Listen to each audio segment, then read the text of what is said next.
ang dalawang kasapi ng isang armadong grupo habang naaresto naman ang isa pa matapos ang mainit na palitan ng putok na naganap nito lamang ika-7 ng Hulyo taong kasalukuyan sa Barangay Panagdapan, Rahabuayan, Maguindanao del Sur.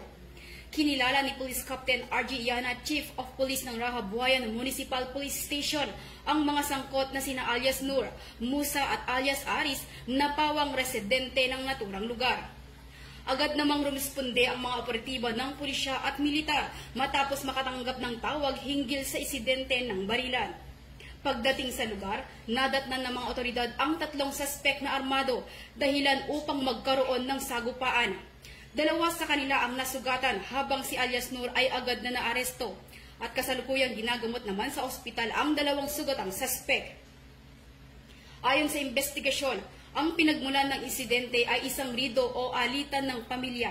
Na-recovered rin mula sa mga suspek ang 3 armas na kinabibilangan ng isang unit na 7.62 mm M14 rifle na may kasamang magazine at 2 bala, isang unit ng caliber 45 pistol at isang improvised homemade 12-gauge shotgun.